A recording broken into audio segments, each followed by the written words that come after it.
아들과 딸을 모두 결혼시킨 한 어머니가 있었습니다. 하루는요, 이 시집간 딸의 집에 가서 이 어머니가 자녀들과 시간을 보내게 되었습니다. 저녁 시간에 딸 내외와 함께 도란도란 이것저것 재밌는 이야기를 다 나눈 후에 이제 잠을 들고 아침에 일어나니까요. 내 사랑하는 딸은 저 방에서 나오지도 않고 그대로 있는데 사위는요, 아침부터 일찍 일어나서 조용히 아침밥을 먹으면서 혼자서 출근 준비를 하더라 라는 겁니다. 세상에요, 정말 이렇게 이쁜 사위가 또 있을 수가 있겠습니까?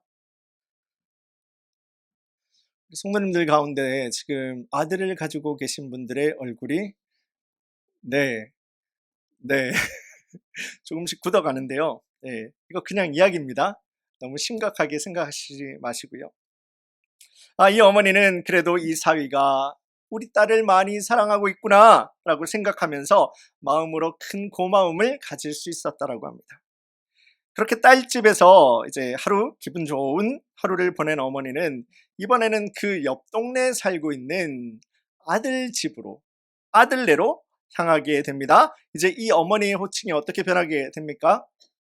친정어머니에서 시어머니로 변하게 되었습니다. 그날 저녁 역시도 맛있는 저녁 식사와 재미있는 이야기로 아들 내외와 함께 즐거운 시간을 보낸 후에 잠자리에 듭니다. 그리고 그 다음날 아침에 일어났는데 천하에 있을 수 없는 일이 내 눈앞에서 그대로 벌어지고 있는 거예요. 아니, 세상에 남편이 일어나서 지금 출근 준비를 하면서 밥을 먹고 있는데 아내, 며느리라는 사람이 저 방에서 나와 보지도 않는 겁니다. 아마도 어이없이 계속해서 잠을 자고 있으리라 이 어머니는 생각을 했죠. 지금 딸을 가지고 계신 어머니들의 얼굴이 일그러지기 시작하는 게 있는데요. 그냥 이야기입니다. 다시 한번 말씀드립니다. 이 어머니는요, 그렇게 자기 아내를 사랑하고 배려하고 있는 자기 아들이 정말 세상 한심하게 보였던 거고, 저 방에서 지금 해가 중천까지 떴는데 나와보지도 않는 저 며느리가 괘씸하다라는 생각까지 하게 된 거예요. 자, 우리가 생각해 보면은 이틀간 이 어머니가 보낸 그 시간 그리고 그 상황은요, 달라진 게 하나도 없어요. 똑같습니다. 이 어머니의 이틀간의 상황은 말 그대로 똑같습니다. 그런데 이 동일한 상황을 바라보고 있는 이 어머니의 입장과 생각이 달라지게 되었죠.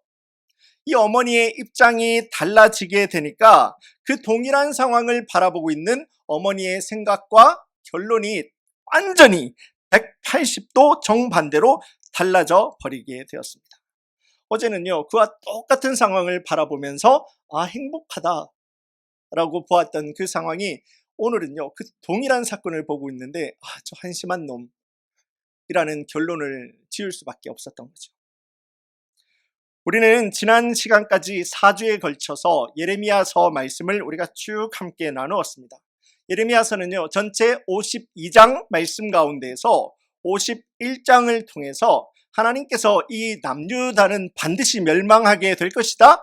그리고 여기에 있는 너희들은, 이스라엘 백성들은 바벨론 포로로 잡혀가게 될 것이다 라고 하는 하나님의 예언 말씀을 51장까지 쫙 기록하게 됩니다. 그리고 52장 한 장 말씀이 예레미야서에는 더 있는데요, 이 52장 말씀은 예레미야가 기록했다라기보다는 예레미야와 함께 그 사역을 도왔던 당시의 서기관 바룩이라고 하는 사람이 쓰지 않았을까? 많은 신학자들은 그렇게 보고 있습니다.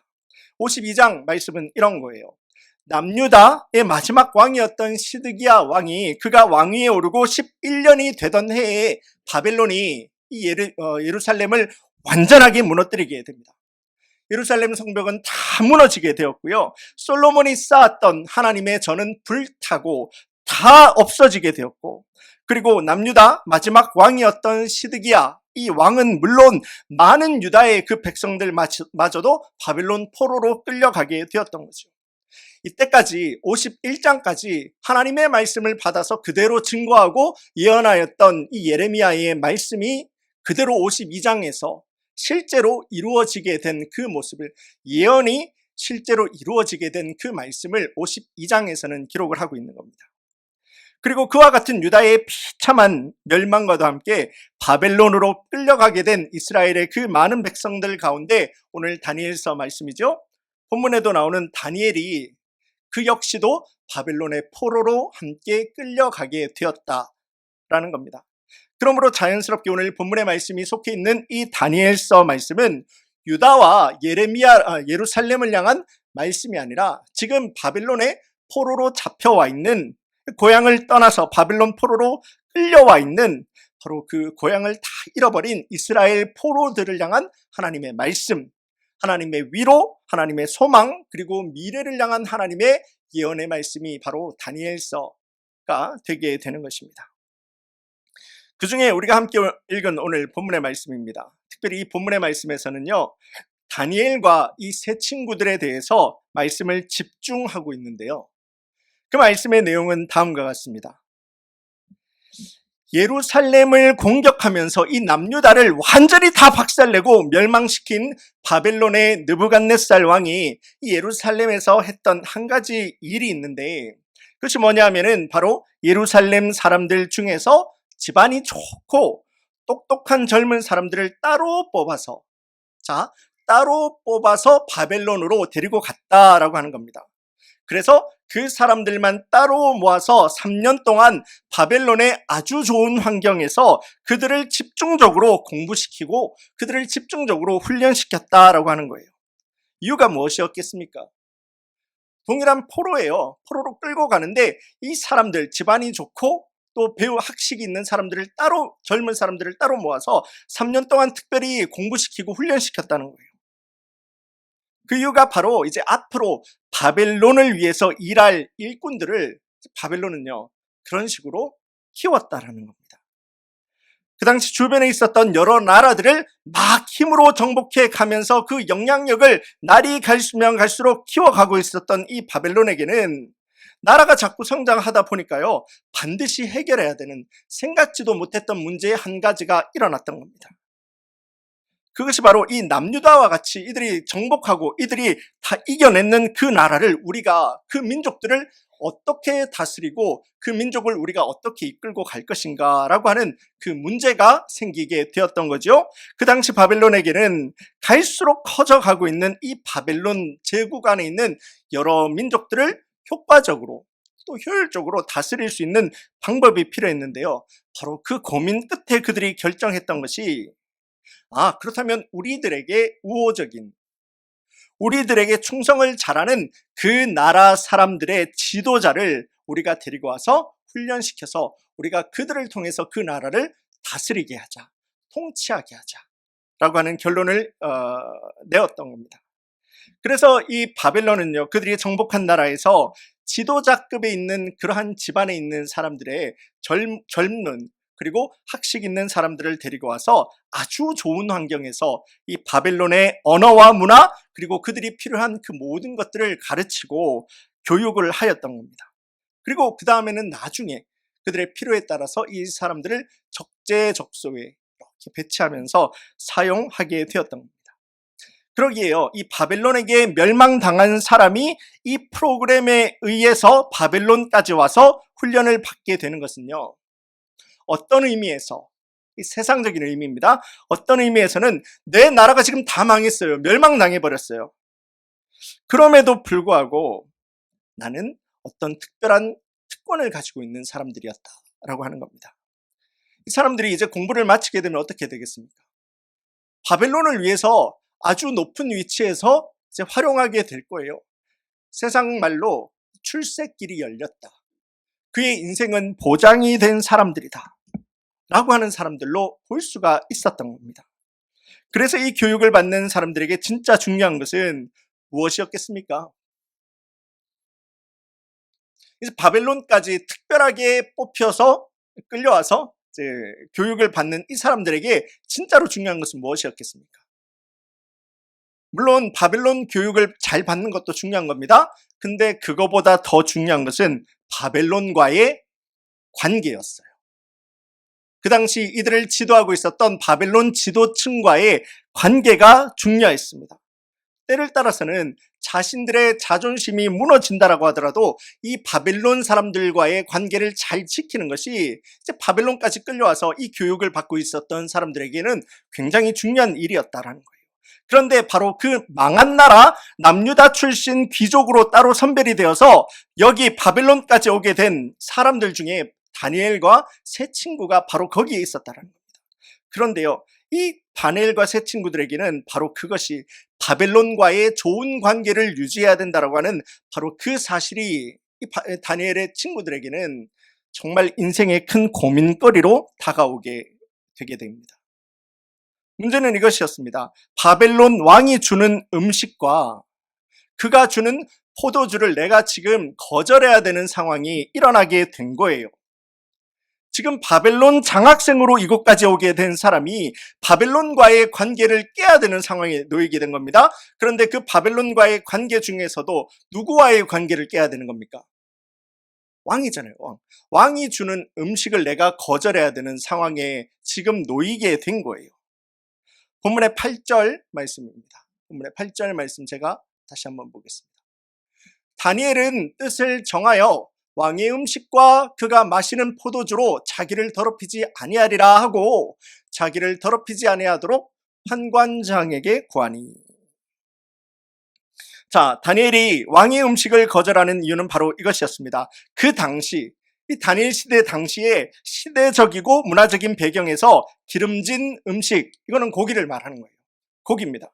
근데 이 고기는요, 그 당시에 이미 시장에서 돌아다니고 사람들이 사 먹는다라고 하면은요, 그 고기는 이미 우상 제물 앞에, 우상의 제물로, 우상 제단에 이미 한 번이라도 사용된 그 음식이 사람들에게 유통이 되고 사람들에게 팔리게 되는 그러한 때였다라는 겁니다.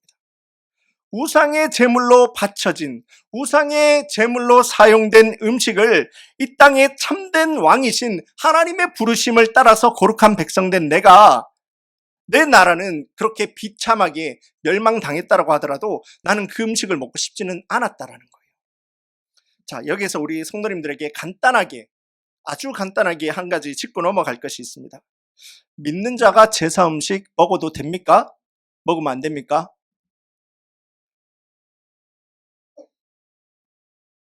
자, 이거 우리 교회 성경 공부하신 분들은 지금 답을 주셔야 돼요. 풍요로운 삶, 풍요로운 빛 하고 있죠? 이 내용을 하신 분들은 지금 답을 주셔야 되는데 조금 전에 일부 예배를 함께 들으신 분이 답을 주셨어요. 먹어도 됩니다. 고린도전서 8장 8절 말씀, 제사 음식에 대해서 이렇게 말씀합니다. 제가 보겠습니다. 음식은 우리를 하나님 앞에서 내세우지 못하나니, 우리가 아무런 제사 음식을 먹는다고 해서 우리가 더 잘 사는 것도 아니고, 그 제사 음식을 먹지 못한다고 해서 우리가 더 못 사는 것도 아니니라. 제사 음식을 먹고 제사 음식을 먹지 않고 라는 그 자체에 대한 고민은 아무 의미가 없다라는 거예요. 믿는 자가 제사 음식을 먹고 먹지 않는 것은 우리의 신앙과는 아무런 의미가 없다라는 말입니다. 그렇다면 오늘 본문의 말씀에도 나오는 다니엘과 이 세 친구는 신앙생활에 이같이 아무런 문제가 없고 아무런 의미가 없는 이 제사 음식 앞에서 이 사람들은 왜 고민하고 있었습니까?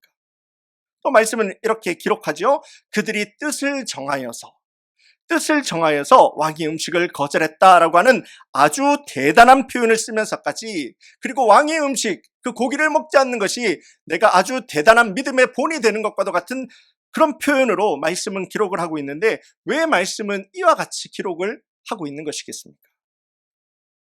바로 이와 같은 배경을 가진 오늘 본문의 말씀을 통해서 이 아침 시간 우리 성도님들과 함께 예스도 노도 소신 있게 라고 하는 제목의 말씀으로 우리 성도님들과 함께 믿음의 귀한 결단을 내리는 이 아침 시간 예배가 되기를 간절히 소망합니다.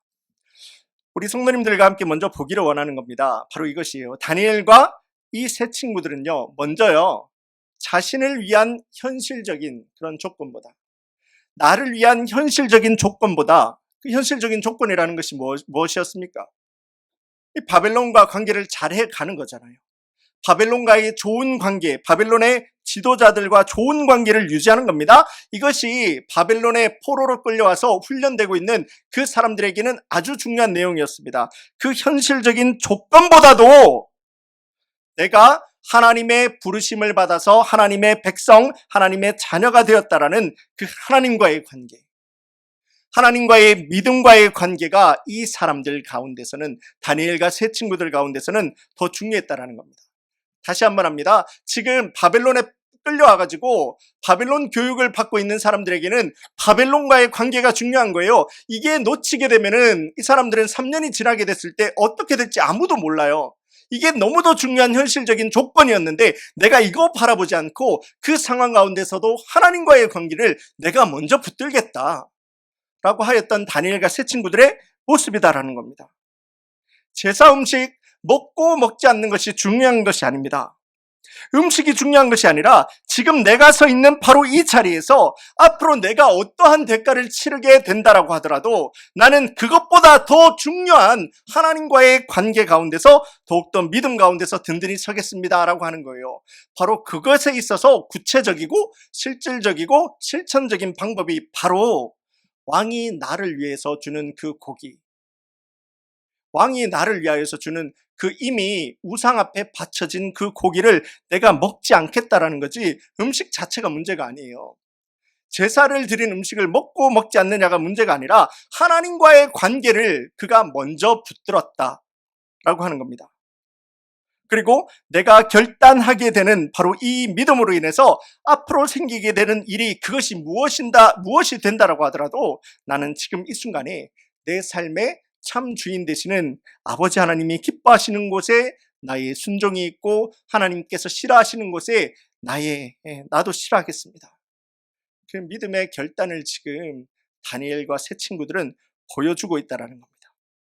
바로 그 믿음으로 바벨론의 권세 앞에서도, 세상의 권세죠, 모두가 예스하는 아주 당연한 순간 속에서도 나는 내 믿음의 소신을 붙들어 NO! 다니엘과 세 친구들의 그 믿음의 결단을 우리는 볼 수가 있는 것입니다. 그렇다면 이 다니엘과 세 친구들에게는 도대체 이들 안에는 무엇이 있었길래, 이 사람들에게는 도대체 무엇이 있었길래 세상 모든 사람들이 당연한 것이고 또 자연스러운 것이다 라고 생각을 하는 그 세상의 두려움 앞에서도 내가 아쉬워하지도 않고 내가 떨지도 않고 오히려 주님을 향한 믿음의 순종을 결단하는 그러한 모습을 보여줄 수가 있었겠습니까? 오늘 우리 성도님들과 함께 초점을 맞추는 내용입니다. 여기에 우리 성도님들 다시 한번 좀 집중해 주시기를 바랍니다. 다니엘과 세 친구는요, 내가 어느 상황 가운데 있더라도, 어느 조건 가운데 있다라고 하더라도 내가 하나님 앞에서 내가 누구인지를 잊지 않겠다, 그 믿음의 결단을 하였던 거예요. 내가 하나님 앞에서 나는 누구인지를 절대 잊지 않겠다, 그 믿음의 결단을 한 겁니다. 나라가 다 망하고 포로로 잡혀올 수밖에 없었던 우리의 인생이 되었다라고 해서 하늘이 무너지는 것과도 같은 이 인생 가운데에서도 나는 내가 정말로 누구인지를 잊지 않겠다라고 아버지 하나님 앞에서 믿음의 결단을 하고 있었던 겁니다. 바로 그 표현이 오늘 8절 말씀에 나오는 다니엘은 뜻을 정하여, 다니엘은 뜻을 정하여 라고 하는 말씀이 되었던 겁니다. 이 상황이 다니엘을 지금 넘어뜨리려고 막 흔들고 있어요. 다니엘을 둘러싸고 있는 그 모든 상황이 다니엘을 지금 넘어뜨리려고 흔들고 있었습니다. 이 바벨론과의 관계가 든든하지 않는다라면, 특별히 바벨론의 왕의 명령이에요. 왕의 지시예요. 그 지시를 거절한다라고 하는 것은 포로로 끌려왔던 사람이에요. 다니엘이 나중에야 총리가 되게 되지만은 그 왕을 거부하게 된다는 것은 도저히 버텨낼 수가 없는 상황이었던 겁니다. 망한 나라의 어느 누가 그들을 공격한 나라의 왕의 지시, 왕의 명령을 거절할 수가 있었겠습니까? 죽음밖에 없죠. 당시 절대 권력이었던 바벨론 앞에서 나를 꺾어서 그 사람들의 말을 듣는 것은 아주 지혜로운 것이고 아주 당연한 것이라고 모든 사람들이 예스라고 할 수밖에 없는 상황이었습니다. 그런데 바로 그 상황 가운데서 다니엘이 결정한 것이 하나가 있었는데요. 그게 우리 성도님들과 조금 전에도 보았던 바벨론의 기준에 내가 순종하고 바벨론의 기준, 바벨론과의 관계에 내 인생을 의지하기 전에, 그 전에 이 세상 방법으로 내가 살아가기 전에 내가 하나님 앞에서 누구인지를 먼저 돌아보겠다. 내가 하나님 앞에서 누구인지를 먼저 내가 생각해 보겠다 라고 하는 믿음의 결단이었던 겁니다. 그것을 바로 말씀은 뜻을 정하여 라고 이렇게 기록을 하고 있는 겁니다. 곧 세상이 정한 기준이 있어요. 세상 모든 사람들이 예스라고 생각하는 그러한 방법이 있어요. 그럼에도 불구하고 그 방법이 내가 하나님을 향해서 가지고 있는 이 믿음보다 이 세상의 방법이 더 앞서지 않게 하겠다 라고 하는 다니엘의 믿음의 결론을 볼 수가 있는 겁니다. 믿는 자 된 나에게는 그것이 무엇이 되었다라고 하더라도 세상이 하나님 앞에 설 수 없다라는 겁니다. 그래서 모두가 예스하고 환호하고 있는 바로 그 순간에서라도 나는 NO! 다니엘은 하나님을 두려워하고 또 두려워하는 믿음으로 예수님을, 하나님을 결단하였던 것입니다. 시간에도 이 말씀 붙들어 우리 성도님들에게 믿음의 도전을 하기를 원합니다. 시간도 주님 앞에 예배하는 우리 성도님들, 주님 전에 나와서 예배하는 우리 성도님들, 나의 믿음, 나의 신앙생활, 여러분들의 실제 신앙생활은 어떠하십니까?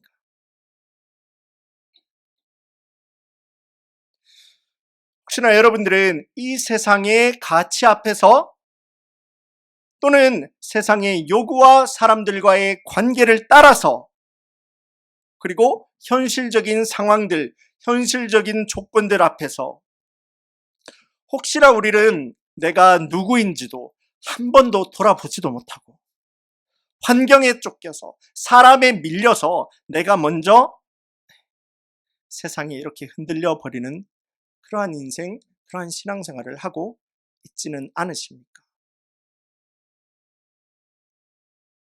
하나님 부르심을 따라서 하나님의 자녀가 된 우리에게 진짜 위기라고 하는 것은요, 여러분들 앞에 놓여 있는 이 세상이 흔들리는 것이 그게 위기가 아니에요. 여러분들 앞에 놓여 있는 이 세상이, 여러분들의 상황이 지금 요란하게 흔들리고 있는 것이 그게 여러분들에게 위기가 아니에요. 세상은 원래 흔들리는 거예요. 세상이 언제 요란하지 않은 적이 있었습니까? 단 하루도 있었습니까? 세상은요, 원래 우리들 가운데서 위협을 하고 두려움을 주고 이 땅 가운데서 요란한 것이 그게 세상이에요. 진짜 우리가 위기라고 생각을 해야 되는 것은 내가 흔들리는 겁니다. 믿는 자가 흔들리는 거예요. 내가 하나님 앞에서 단 한 번도 나의 믿음을 되돌아보지 않고, 그래서 바로 이 본문의 말씀에도 나오는 다니엘과 같이 하나님 앞에서 그 위기의 상황 속에서 단 한 번도 하나님을, 말씀을, 그리스도를 믿음으로 결단해보지 않고, 그래서 하나님을 따라서 순종하며 살겠습니다, 믿음의 결단을 해보지도 않고, 내가 하나님의 기준이 없이 이 세상의 요동함에 따라서 자꾸 흔들려 버리게 되는 것, 그게 진짜 문제죠. 세상은 원래 흔들렸어요. 여러분들이 만나게 되는 여러분들의 인생의 문제는 없었던 날이 없어요. 원래 세상은 그런 겁니다. 세상이 흔들리는 것이 문제가 아니라 주님 앞에서 내가 흔들리는 것이 그게 문제인 겁니다. 우리가 말씀을 시작할 때도 함께 보지 않았습니까? 내 앞에 놓여 있는 이 상황은요, 변하지 않고 똑같았어요. 그런데 내 입장이 바뀌고 보니까 시어머니가 친정어머니가 되고 친정어머니가 시어머니가 되고 보니까 상황은 똑같아요. 그 똑같은 상황이 한 번은 행복이었는데요, 한 번은 좌절과 낙담과 분노와 미움으로 이어질 수밖에 없었다는 겁니다. 사랑하는 우리 성도님 여러분, 하나님 앞에서요, 내가 누구인지를 잊지 않을 때, 하나님 앞에서 여러분들이 누구인지를 잊지 않을 때 우리는 주님의 자녀로 부름받은 흔들림 없는 믿음을 결단할 수가 있을 것입니다. 그래서 하나님 앞에서 내가 누구인지를 늘 돌이켜보면서 믿음의 결단을 해내야 되는 겁니다. 그리고 그 믿음의 결단 가운데서 믿는 자의 믿음 그 위에서 응답하시고 역사하시는 하나님의 놀라우신 능력과 하나님의 역사를 우리가 바라볼 수가 있는 것이 바로 다니엘서 1장의 말씀이 우리 성도님들에게, 예배하고 있는 우리 성도님들에게 도전하는 하나님의 메시지입니다. 혹시나요, 지금도 세상의 요란함을 따라서, 또 세상의 분주함을 따라서 하나님 기준 없이 힘들게 흔들리면서 이 땅을 살아가고 있는 성도님들 우리 가운데서 있지는 않으십니까? 그렇다면요, 다시 한번 원점으로 돌아가기를 원해요. 그 어떤 것보다도, 세상 그 어떤 것보다도 내가 하나님 앞에서 누구인지를 먼저 기억하여서, 여러분들이 하나님의 은혜로 하나님의 자녀로 부름받았다라고 하는 바로 그 사실, 그 은혜를 먼저 기억하여서 세상의 다른 어떠한 기준보다도 여러분들 안에 믿음의 뜻을 믿음으로 결단하는 모든 성도님들 되기를 간절히 소망합니다. 바벨론 포로로 붙들려온 이 다니엘을 축복하신 하나님 놀라운 은혜가 있죠. 우리는 늘 그 은혜만 바라봅니다. 하나님께서 부어주시는 그 축복만 바라봅니다. 그런데 다니엘을 축복하신 하나님의 그 놀라우신 역사의 시작은요, 다른 것은 아니었어요. 다니엘이 세상과 타협하지 않고 사람을 두려워하지 아니하고 내가 하나님 앞에서 누구인가, 그것을 바라보고 그래서 나는 어떻게 살 것인가, 그것을 믿음의 결단을 내린 바로 그 출발점에서 하나님의 놀라우신 역사는, 은혜와 축복은 이어지게 되었다는 것입니다. 아름답다라고 하는 말이 있습니다. 아름답다. 지금도 우리 성도님들 이렇게 뵈면서 함께 예배를 드리고 있는데요, 이렇게 보니까 2부 예배 드리는 우리 성도님들, 1부 예배 드렸던 성도님들보다 좀 더 아름다우신 것 같습니다. 제가 지금 이렇게 말씀드리면 1부 예배 때는 제가 어떻게 말씀드렸겠습니까? 상상에 맡기겠습니다. 정말 아름다우세요.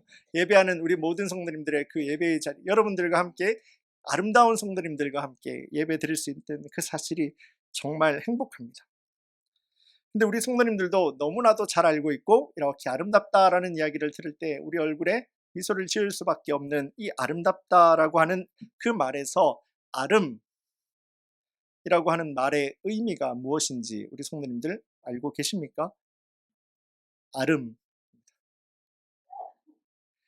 이 말은요, 한국에 있는 국립국어원에서도 이 아름이라고 하는 말의 의미를, 그 의미가 워낙 너무 많다라고 해요. 그래서 무엇 하나다라고 정확한 답을 주지 못한다라고 합니다. 그런데 그 많은 여러 가지 의견들 가운데에서도 많은 사람들의 지지를 받고 있는 그 아름의 뜻이요, 내가 가진 것, 나의 나된 것이 바로 아름이라고 하는 그 단어의 중요한 의미다라고 합니다. 그러니까 아름답다는 어떤 말이 되겠습니까? 내가 가지고 있는 것이 될수록, 또 다른 말로 하면 내가 나다울수록 우리는 아름다운 사람이 되어 간다라는 것을 볼 수가 있겠죠. 그렇다면 주님의 자녀로 부르심을 받은 우리 성도님들, 예수님의 제자로 부름받은 우리 모든 성도님들과 제가 내가 가진 것, 내가 나다운 것은 무엇이 되겠습니까? 무엇이 예수님의 제자로 우리가 부름받은 내가 나다운 모습이 될 수가 있겠습니까? 주님 앞에서 내가 누구인지를 잊지 않는 것, 그게 주님의 제자로 부름받은 우리가 내가 나다울 수 있는 것 아니겠습니까? 내가 놓이게 되는 그 어떠한 상황과 조건에 흔들리지 아니하는 겁니다. 그래서 나의 참 주인 되시는 예수님의 뜻과 예수님의 비전과 예수님의 말씀 앞에 나의 뜻을 순종으로 이렇게 올려놓는 것입니다. 예수님으로 내 믿음의 결단을 내리는 거예요. 그것이 바로 예수님의 제자로 부르심을 받은 우리 모든 성도님들과 나의 나다움이고, 또한 그것이 바로 세상과 사람에 흔들리지 않아서 자신이 가지고 있는 하나님을 향한 믿음의 소신을 붙들어 주님 앞에 예스합니다. 주님께서 나를 향하여서 불러주신 그 믿음을 의지하여서 주님 앞에서 노합니다. 믿음을 가지고 그 믿음을 소신으로 붙들어서 주님 함께 동행하는 자의 모습이 바로 예스도 소신 있게, 노도 소신 있게, 우리 다니엘과도 같은 모습이 아니겠습니까? 말씀을 정리합니다. 바른 시선, 그리고 올바른 신앙을 붙들어 주님 함께 동행하는 우리 모든 성도님들이 되기를 주님의 이름으로 간절히 소원합니다. 내 인생에는 이렇게 나는 주님 한 분밖에 없습니다. 나는 예수님 한 분밖에 없습니다. 가난한 믿음을 갖는 거예요. 다른 방법이 아니에요. 여러 가지 다 해보다가 남는 게 신앙생활이니까 신앙생활 하는 게 아니고요. 나는 예수님 한 분밖에 없는 그 믿음이에요. 나는 예수님 한 분밖에 없다라고 하는 그 가난한 믿음을 붙들어서 주님 함께 동행하기를 믿음으로 결단하는 우리 모든 성도님들 가운데에서 주님만을 의지합니다. 세상 보지 않습니다. 흔들리는 이 땅을 보지 않습니다. 온전히 주님 한 분만을 향해서 나가는 믿음을 결단하는 우리 성도님들에게 예스도 노도 그 믿음을 통해서 소신으로 주님 붙들어 함께 동행하는 우리 모든 성도님들 될 수 있기를, 다니엘을 통한 하나님의 놀라우신 은혜와 축복이 가득한 우리 모든 성도님들의 인생이 될 수 있기를 주님의 이름으로 간절히 축원합니다. 우리 다 함께 기도드리겠습니다.